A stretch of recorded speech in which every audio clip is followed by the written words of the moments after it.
That's a new feature. So, hi everyone. Hope you all had a good week. For a lot of you, I didn't see you last week because of Eid. Belated Eid Mubarak.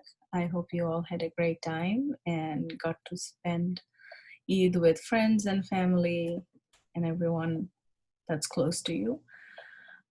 So, our topic today is about visa application, but we also have decided to include a segment on recommendation letters because we've been getting a lot of questions about that. So it's a short session. It should end in 1 hour. And then for our next session, Insight into Engineering, we have Mir Fayaz, who is going to come and talk about the world of finance or financial engineering or whatever his experiences in this area has been. So let's get started. Do you want to start? Because do you want to share your screen?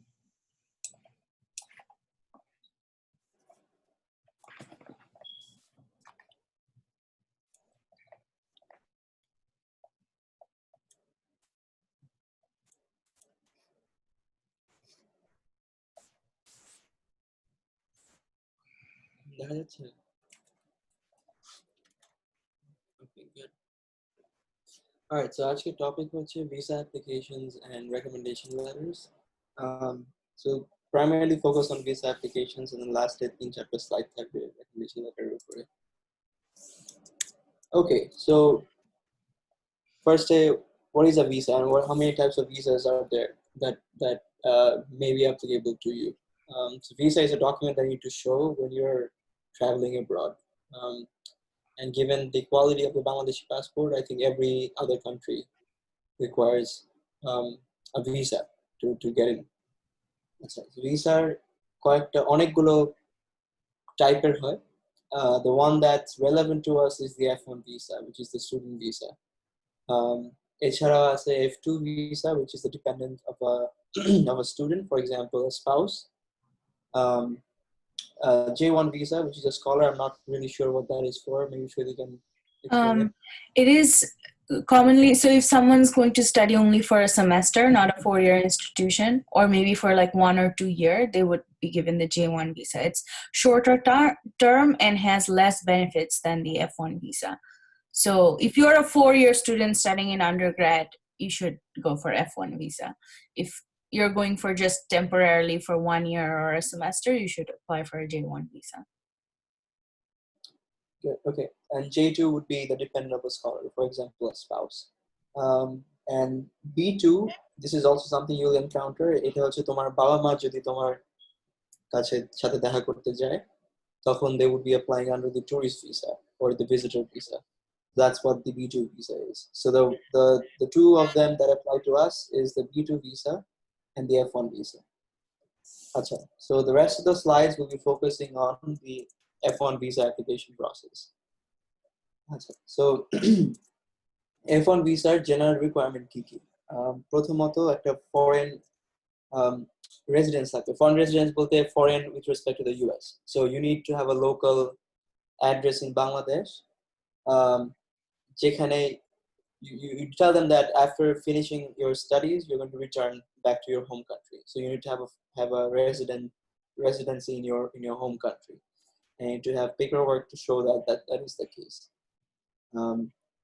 Sponsoring institution লাগবে.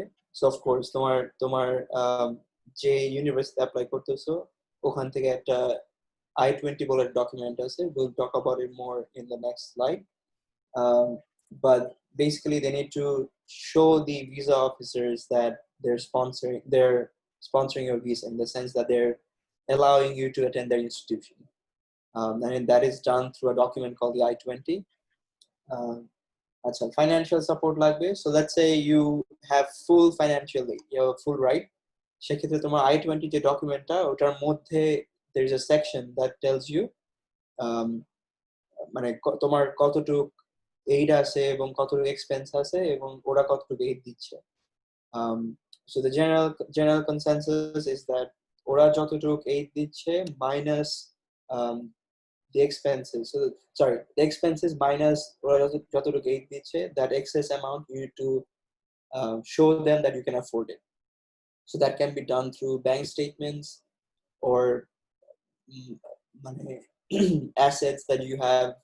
এগুলো document show করতে হয় to demonstrate that you have enough financial ability to pay off the excess amount. আচ্ছা, আরেকটা last যেটা হচ্ছে ties to your home country. এটা বিভিন্ন ভাবে দেখানো যায়. If you the first one probably doesn't apply to you. So job offer letter.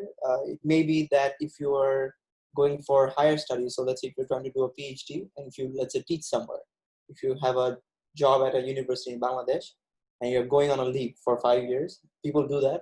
সেক্ষেত্রে দেখাতে পারো যে না আমার একটা জব আছে বাংলাদেশে, আমি ওখানে পড়াশোনা শেষ করে চলে আসবো. These are and you can see that all of these points they refer to one single thing. সেটা হচ্ছে you need to convince the visa officers that you won't stay in the US for indefinite amount of time. যদি তুমি visa পাওয়ার পরে মানে লাপাত্তা হয়ে যাবে, ওখানে গিয়ে হারায় যাবা আর ওরা খুঁজে পাবে না, and you live in the US the rest of your life. You need to convince them that's not the case. You need to tell them যে না আমি পড়াশোনা শেষ করে আবার আমার দেশেই ফেরত আসবো. That's what all of these points are referring to.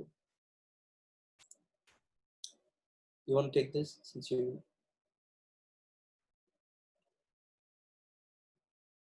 mute Cora? I again have a breakdown for the different kinds of fees that you will encounter when applying for a visa. So the first one is a service fee. It's very expensive. It's $350, but you have to pay only once. It's once per person, not even per visa. So you pay the service fee once and you apply for a visa. You may or may not get the visa, but when you apply for a second time, you don't have to repay the service fee. You can just transfer that service record from one institution to another or from one visa to another. So for example, I went to Columbia for undergrad and I paid the service fee once. And then when I moved on and to grad school and I applied to Yale, I needed a different visa, right? Because it was a different sponsoring institution for another 5 years. And I did not have to repay the service fee. I just requested that they transfer my service record from Columbia to Yale. And what is a service record? Service record is basically, it's an electronic entry of your name with a service ID in the central database of the Department of Homeland Security, who will just keep everything, like they'll have you documented as a F1 student. And that's what basically the purpose of service is. All right, so next is the visa processing fee. It's $160. The visa processing fee is basically the fee that they take for appearing for an interview, for the services that they provide, for example, slapping the visa onto your passport, returning the passport to you, etc. So the visa processing fee is $160, and you can pay it at a bank and get the pay slip. You can make it payable. Many people pay it at the Simon Center, which is I guess one of the only US visa processing sites. There are other ones. There's DHS Global and DHS Simon Global. Center. Yes, so these are the two places. But last time when I applied for visa, my experience was that I did all the, submitted all the money and documents at Simon and picked up my passport from VHS Global. But I don't know if they also do accept fees and do other kinds of processing. And there can be other fees, and that's variable depending on where you are and how comfortable you are doing this process all on your own. You can apply for expedited processing. I did when I was applying for my second F1 visa for grad school. I asked them to do expedited processing because I don't remember why. You also probably did that because I think I had a time frame before which I needed to get the visa. It's just basically reduces the delay between when you submit the passport and when they get back to you. So that's why it's called expedited, but it is there for a charge. And you can have other costs. For example, you need to take a very specific sized photograph. It's not the passport size, it's a different size for US visa. So Omnan will talk more about it. And then you may have to spend some money for renewing your passport if you don't have a passport with long enough validity. And if you are not comfortable doing this visa process all on your own, then you may have to ask for help from other agencies who do this kind of visa processing, and you need to pay them for that. So all these other fees are variable, but I think the visa process, it's relatively simple and very easy to understand, that you shouldn't have to do that. You should be able to do it by yourself.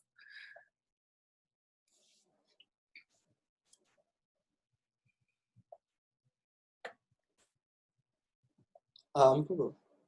I can do it. Hold on, let me answer this question. Okay. So after you basically pay your service fee, so first step is that you get your acceptance letter, you look at a financial aid, and you decide that, okay, I'm going to attend this university. Then you accept the university's offer, right? You accept, and that also has a fee that I forgot to mention. You have to book your place in the incoming class. It's like a fee of like $500-ish. It was 500 for Columbia. It might be less or more for other institutions. So you have to book your class, and that $500, it's not a fee. They will return it to you, or it will be applied to your to your balance, to your cost of attendance. But however, if you accept their offer, pay the $500, but then decide to withdraw and say that, no, I don't want to attend anymore, they keep that $500. So it's kind of like a security for them. So holding you accountable, that you can't just accept and then decline it. So you pay that fee, you accept the university's offer, and then the immediate next thing you have to do is basically you have to apply for your service, which is like you fill out this form I-901.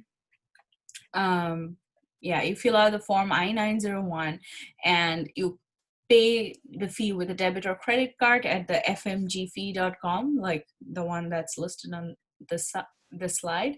And then make sure you get like a receipt for that, or a service payment confirmation. So once your service payment is done, your service ID will be created, and your university will issue an I-20. I-20 is the most important document that you'll have. Issue an I-20 with that service number, and then that document is going to reach your doors at some point. They will mail it to you, right? So after you receive that document, basically then you can apply for a F1 visa. To do that, you have to go to the USCIS website, and you have to fill out this form called DS-160. It's a very easy, it's an easy form. It's like your name, phone number, have you ever been to the US before, previous passport number, your parents, your siblings, and what are you going to be doing. It's very easy and very it's long, but not that much. And then basically you take a printout for DS-160. Once you finish and submit DS-160, they will have a confirmation page for DS-160. So you must print that, whether or not you choose to print the DS-160 form itself. So then on the interview date, they will let you know when you have to schedule an interview. Basically, there's an interview scheduler at the embassy where you go and pick, like, this date kind of works for me, I can do this date, and they will be like, okay, great. So after that, once you've scheduled an interview, you have to basically gather all these things on this list to take to your interview. This includes the processing fee payment slip. It includes the service payment confirmation page. It includes the form DS-160 confirmation page. Don't forget to take your passport, because they're gonna, keep your passport if you are approved with a visa. And you must have 6 months validity beyond your intended period of stay in the United States.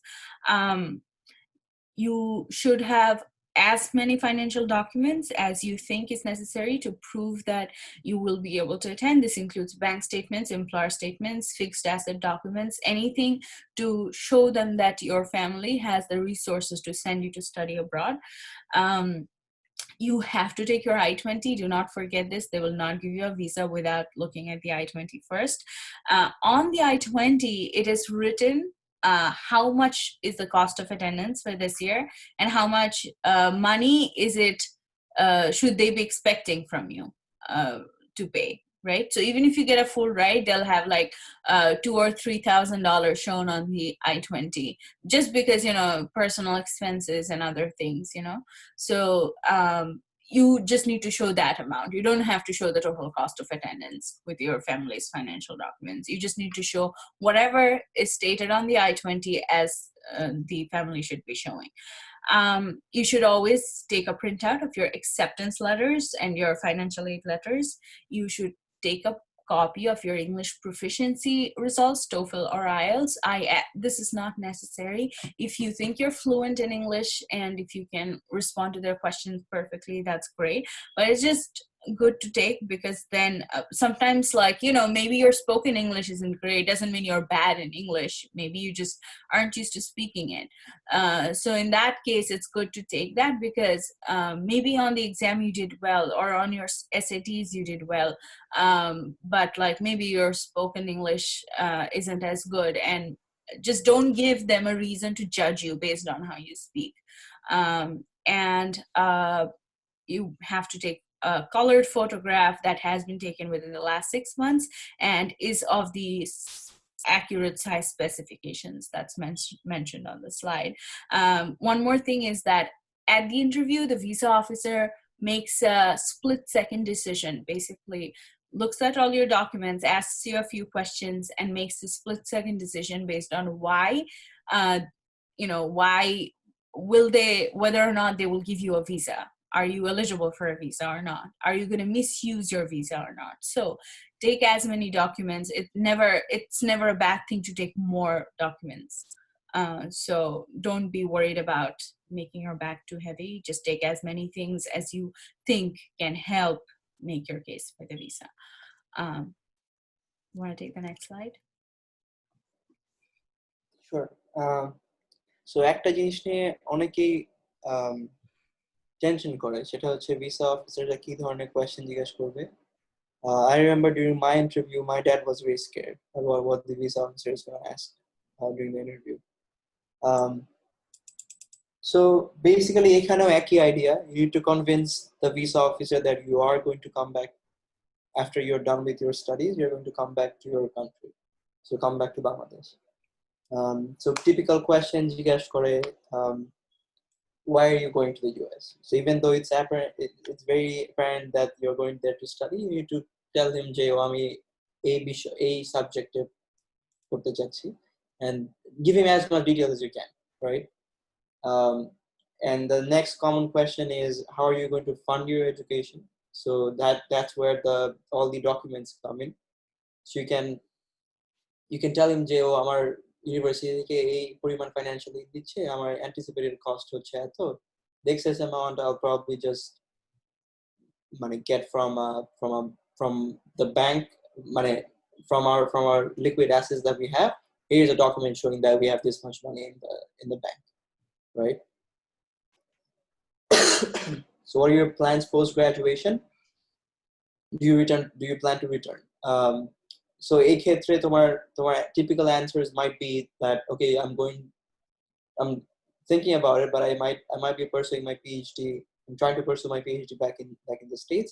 Otherwise, I'll just come back to my country. The safest answer is I'll just come back to my country and get a job here. Okay, so that concludes the visa section. And yes, you can reapply again. You can reapply for your visa. When you reapply, you have to pay. You don't have to pay the service fee, but you have to pay the visa processing fee again and schedule an interview again. Acha, let's start the recommendation letters section. Okay, so recommendation letters কি জিনিস সেটা হচ্ছে গিয়ে um, so it's basically telling the university what a teacher thinks of you, right? And যত বেশি personal হয় recommendation letter গুলো তত ভালো. We will cover more of what there should be in a recommendation letter in the next slide. But basically, the requirement goes that you need to have, in general, 3 recommendation letters. One from your guidance counselor, right? So if you don't have one in your school, which is most likely the case for most of us here, সেক্ষেত্রে find a teacher who would be willing to act as a guidance counselor.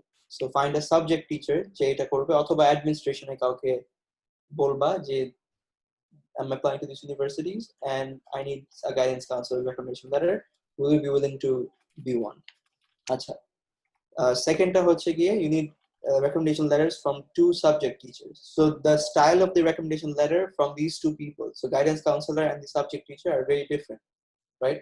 So guidance counselor যদি usually administration এর মানুষ হয়, so they don't know you how you're doing in, let's say, physics, or how you're doing in chemistry or biology or math or whatever you're studying. Subject teachers, on the other hand, wouldn't know, for example, তুমি ECA কি করতেছো, right? They would probably know stuff about how you're doing in the subject that you're studying, or তোমার academic life সম্পর্কে, তোমার academic abilities সম্পর্কে জানবে বেশি. So the style of the recommendation letter should be different for these 2 people. আচ্ছা, এছাড়াও কিছু university, they allow you to submit additional recommendation letters, which can be coming from your employers if you have worked. It can also come from your coach or other teachers. So তুমি athletic কোনো scholarship এর জন্য apply করলে, it's probably a must that you have a recommendation letter from your coach or from someone who was supervising the team, right? So a third point এর জন্য you need to check with specific university requirements. So কিছু university, they allow you to submit additional recommendation letters, and if it's not too much trouble, I would highly recommend submitting additional letters. Do you want to talk about this? Yeah. So basically, I'm just going to talk a little bit about the process of the uploading the recommendation letters.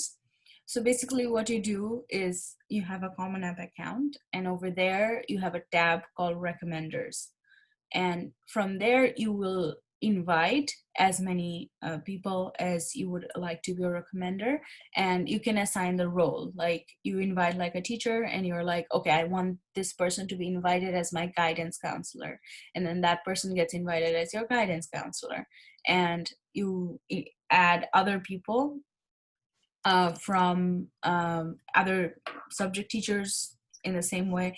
If Common App allows, I can't remember, or I don't know if it allows for additional recommendation letters, but if it does, you can add them. And if not, then you can separately email the recommendation letters of additional people like your coach or home tutor later, but that's something additional. There is nothing that can waive the requirement for a recommendation letter from a guidance counselor and 2 subject teachers. All right. Okay, so basically you invite your teachers through email from Common App. Then Common App is going to send an email to your teachers with all the instructions to set up a Common App account. So they will have to open a Common App account just like you do. But on their side, on their end, it's just going to look a little bit different. Instead of adding universities, they will see requests from different students. So if you and your friend are both asking for a recommendation letter from a teacher, they will both appear on that teacher's same account. It's not like they have to open different accounts for different people. Okay, so once that's done, each recommender needs to fill out a form on the Common App website about each student. And in addition to that, at the end of filling out the form, they have to upload their recommendation letter. I recommend that the recommendation letter it can be just a PDF document, but what I uploaded was basically a printed copy that was signed by him in hand and scanned and re-uploaded. basically. All right, so I want to talk a little bit about the subject teacher recommendation letters. They must be very personal. The guidance counselor recommendation is more like, okay, this person has been studying at my school for this many years, and he or she has been doing very well. These are some of the things that they did. This is his result, and I wish them all the success. And it's a very generic letter from the guidance counselor. It's not like super personalized. It's an overview of who you have been while in school. But the subject teacher recommendation letters should be very personalized. For example, your subject teachers can talk about some of your ECA, some of your achievements, even though they're not part of the, for example, you're taking a recommendation letter from a physics teacher, right? But you've done a lot of community work. You can mention that to them, and they can remember to add that to to their letter. They can also, I think storytelling is one of the best things. So if a teacher really likes you, it's great that if you can come up with a story that, one day I saw the students studying very late at night at the library, and I was impressed by their grit, something like that. Like, instead of just telling that, oh, he is very sincere or she is very hardworking, just come up with, if the teachers can mention a specific incident that led them to believe so, is very helpful in, writing an authentic recommendation letter. Now, okay, so I will be answering the questions on the chat, but one thing that I wanted to mention was that, so one thing that everyone asks, and we get a lot, is that in Bangladesh, even in English medium schools, or even in Bangla medium schools, the teachers are not that good in English. So a letter written by them can be filled with a lot of grammatical errors and may not be able to convey the information correctly. And I think if you ask someone of an older generation to write from their heart, or to write, they start writing very formally when you ask them to write. So that's not at all the style that the university is looking for. They kind of want like a casual remark about you. So I think the best way for that is that there are many ways, right? And in many cases, you have to write your own recommendation letters. But I mean, definitely with your teacher's permission, and get it signed by them. Make sure that they agree with everything you wrote there. But I think one of the main ways is that sit down with your teacher and ask them to describe a memory. Ask them to describe, like, sir, why do you like me? If you were to say, Banglay bolen apni, like, can you remember something about me that you particularly liked? And what was that? And then once they say that, you can be the one to translate it into English, right? And, add some stuff to it. Make sure you get whatever letter you wrote reviewed by them, signed by them, and then upload it to the Common App section. Yeah, so now I guess that's the end of the slides. And anything else we have to discuss? Okay. All right, so Yeah, so let's start taking questions, and so let's aim for about, on average, 1 minute per question, and let's say 20 questions until the end of this session, because we need to end at 1 sharp or 11 sharp. I think that's easy. It's not a... Acha, subject recommendation letter, guidance recommendation letter must be different, right? Yes, we have talked about that.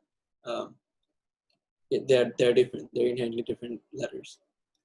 What if a student has no one to choose a recommended BD? It's natural. I think Shruti covered that a bit. No one to choose as a recommender. Why? Because I think, like, you should have some teacher, right? So the 3 recommenders that's required at the basic minimum needs to be your teachers. I think what he means is that people are not willing to write recommendation letters. So that happens quite a bit. So সেক্ষেত্রে I don't know what advice to give you. Just convince them somehow to write it. Maybe offer them that I can write it for you. All you need to do is give me your email address, create an account. I will do that for you. মানে যতটুক এটা recording কি on হইতেছে recording করা okay I should not be saying this on camera but then just offer them to write and create মানে সব কাজটা তুমি করে দিবা just say that I'll do everything for you all you need to do is just authorize it তুমি লেটারটা তুমিও লিখবা তুমি কমন অ্যাপ অ্যাকাউন্ট ক্রিয়েট করবা তুমি নিজেকে রেকমেন্ড করবা all they need to do is just authorize it just make sure that they're okay with it and make sure that they ask them to, after you're done writing the letter, ask them to read through it and see if they object to anything. If they do, remove that. The thing that I wanted to say is that I think something like that, if you just go up to this teacher and it's like, sir, please, can you recommend me? They're probably going to be disinterested. A better way of going through that might be like a more like extend an official invitation for that person to come to your house and maybe, sit down, like have dinner, spend some time with your family, and then you can get some work done on the recommendation letter. Definitely say that, sir, I need a recommendation letter from you, and it would be great if you can just come visit my house. If necessary, get your parents to invite them, right? That's a good way of getting them to come over and sit down with you and get some work done. And yeah, just know your way. Like it's not like they will do it for you. You have to do all the hard work, and they're scared of technology, so it's very likely that you will have to help them or do it for them. Neutral, so that if the student and teacher aren't very connected, maybe you think like a teacher has nothing against you, right? They're just not interested in doing this, but like there must be some teacher who like has kind of like a soft corner for you. And if 9 not, to 12 এর মধ্যে I think you should have one teacher who's or three. You should be able to find two teachers who are connected to you personally. আর নির্ঝর এটা এখন যদি এত কষ্ট মনে হয় তাহলে ভবিষ্যতে it will get harder once you come to undergrad.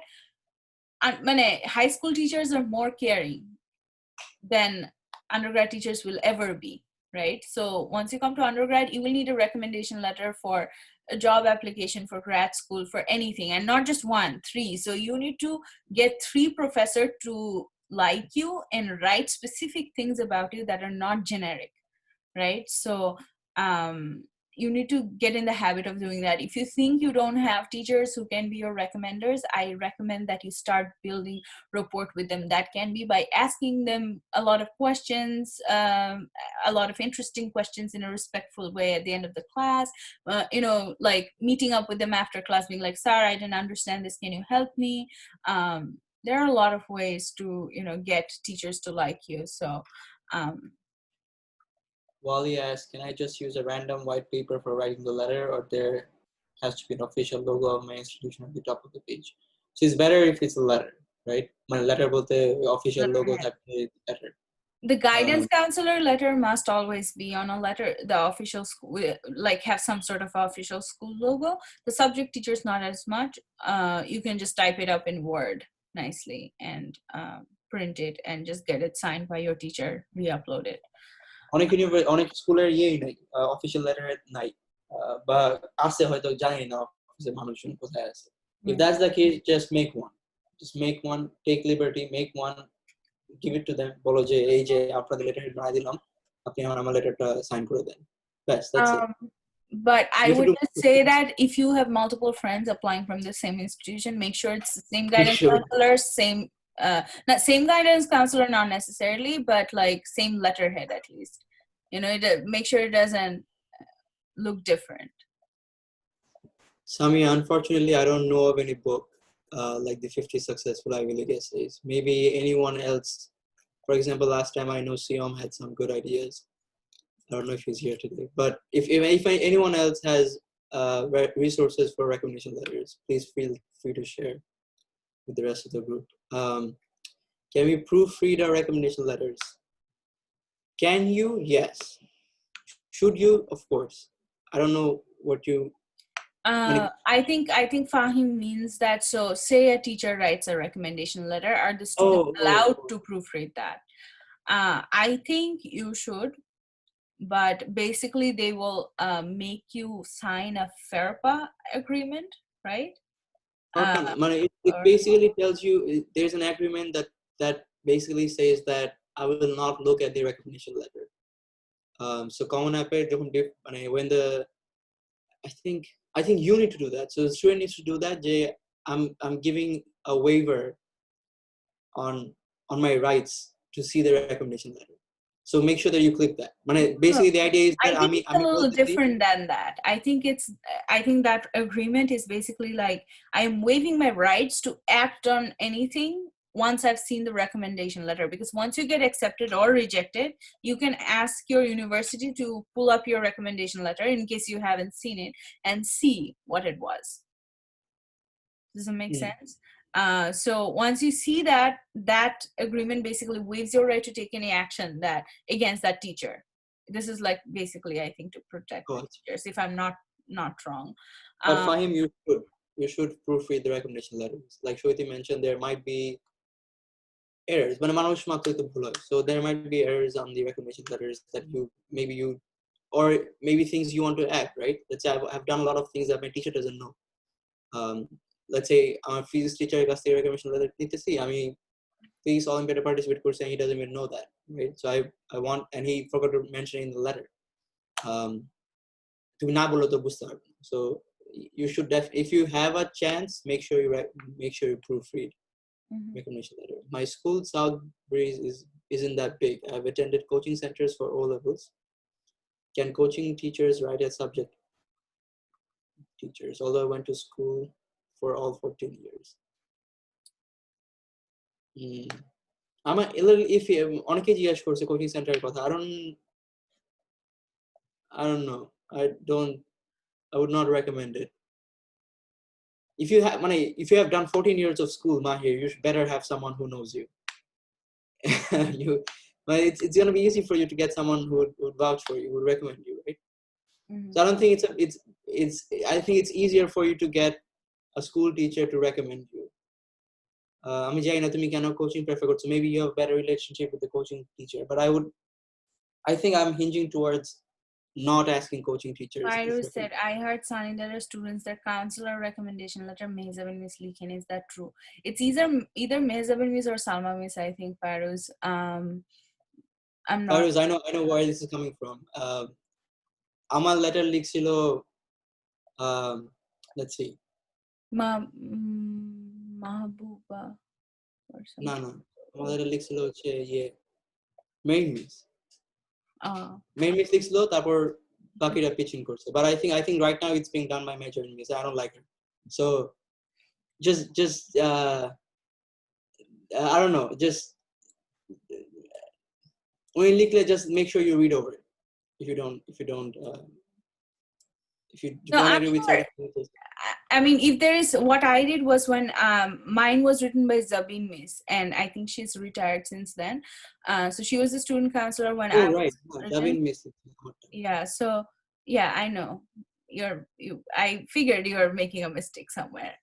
So what I did was I went into school one day and I was like, okay, so Miss, can you please upload the documents? Like, I had sent her a request and it wasn't processed in many days. So I went in and she was like, okay, so what do you want? And then I figured that, like, she wrote a letter that was so generic, and I'm like, hello, I did this, hello, I did that, like, why are these not on the letter?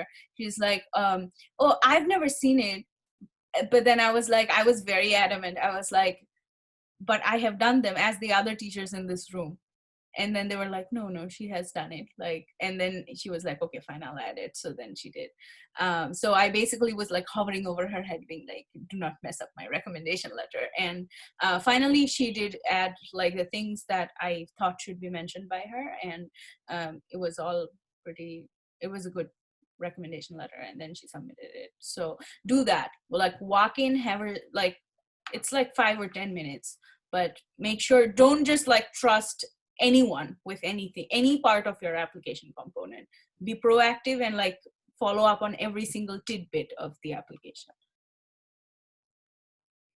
I'll just say it for the record. I love my Japanese, but she doesn't like me, so we have our issues. If my college provides a guidance counselor, but my school doesn't do that, so can I request one of my school teacher as a counselor because the college life is too short to get myself known to a college counselor?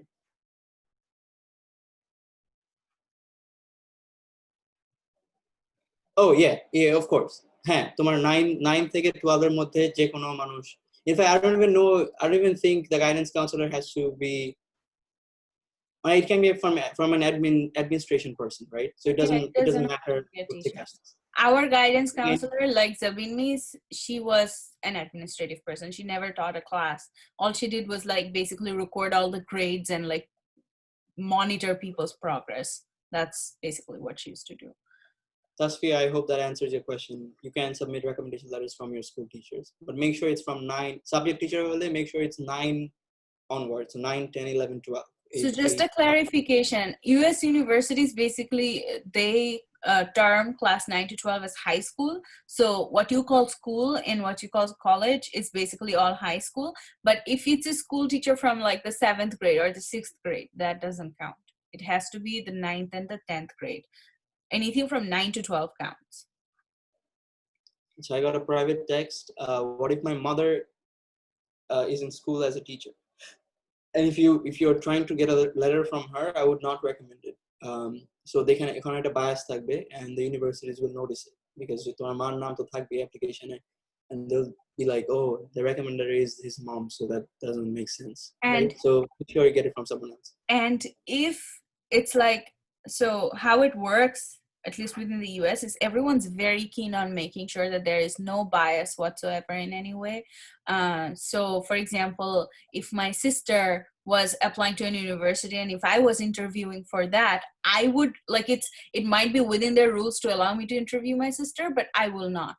I would just say that I will not do that because it's a matter of integrity, you know. I cannot like just crew cap my emotions or something like that. So just stay away from all kinds of family with regards to recommenders, whether or not they're your teachers or coaches or whatnot.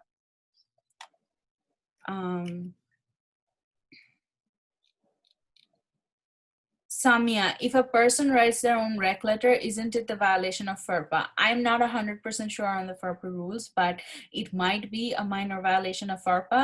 But the truth is that in Bangladesh, there is no other way. It's either that or no recommendation letter at all, because teachers are not interested in helping students through this, or they're scared of the technology, or they're not good at English. So ultimately, you kind of have to do that. But which is why, just to, you know, just it's a request to all of you who are applying, that just to make sure that the US universities don't blacklist Bangladesh, because, you know, this is like an issue over here.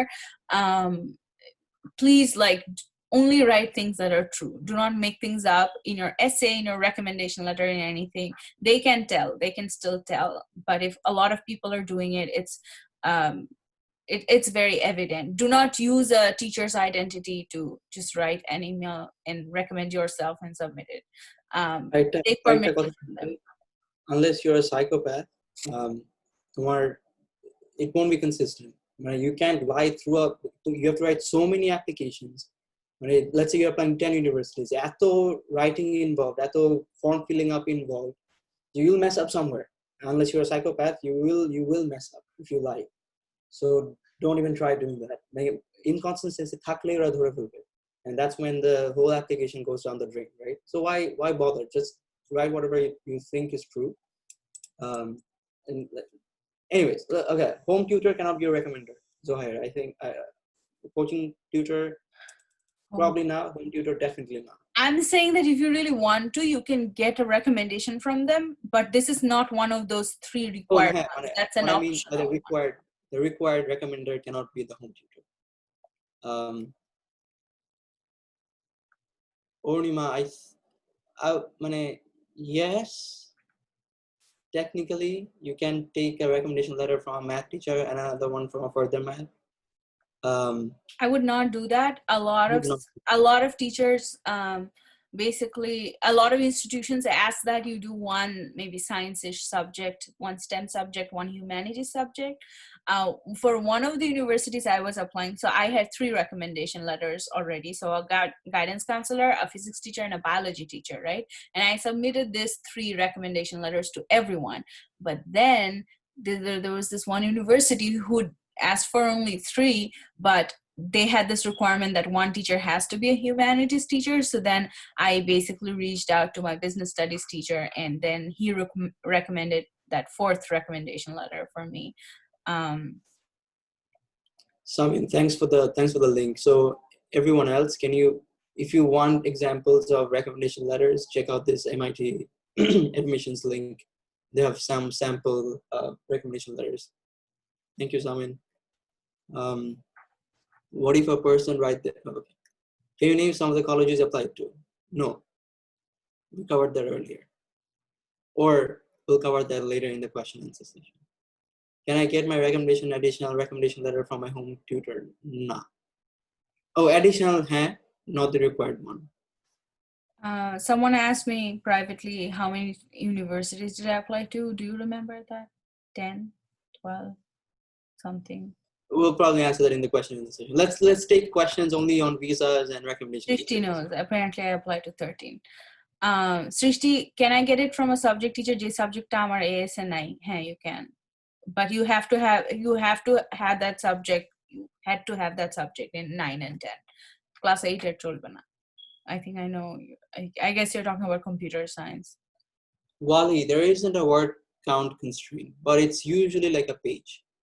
Aim for a page with a size 12 font, 1-inch margin times New Roman. I don't even know what that translates to. Maybe like 500 words.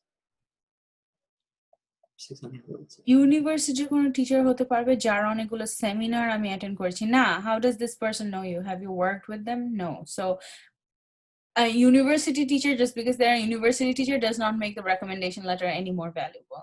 The only one valuable thing about a recommendation letter is, are there stories in it? How well does this person know this person? If you know someone well, you have a lot of stories about them, right? So that's what you should be asking. And don't go after, like, I've seen people trying to get recommendation letters from Professor like Zafar Iqbal, and he's wonderful, he's a great person, but then he doesn't know you that well. Why would you do that? That doesn't help your case. If he knows you, then that's great, but if he doesn't know you, then no. Can I use one recommendation letter more than one times? Yeah, you use the same recommendation letter for all the different universities that you apply to. And I think that you can use the same recommendation letter from one year to another, but I would request that you get it reprinted and re-signed with a new date, so that the teacher still agrees the teacher still has the same opinions about you a year from now. So you can আমি যে major নিতে চাচ্ছি ওই subject teacher থেকে recommendation নেওয়ার কোনো advantage আছে কিনা? হ্যাঁ, advantage bolte, you should do that, right? Let's say if you're trying to study engineering and you get a recommendation letter from a business person who is only highlighting your abilities in business studies, doesn't help the admissions committee realize your potential for engineering, right? So যে সাবজেক্টে apply করতেছো বা যে at least যে broad field apply করতেছো, make sure you get your recommendation letter related to that field. Your subject recommendation letter is related to that field. Okay, I think let's wrap up. I'm guessing that is Maya here, or I don't think he's here yet.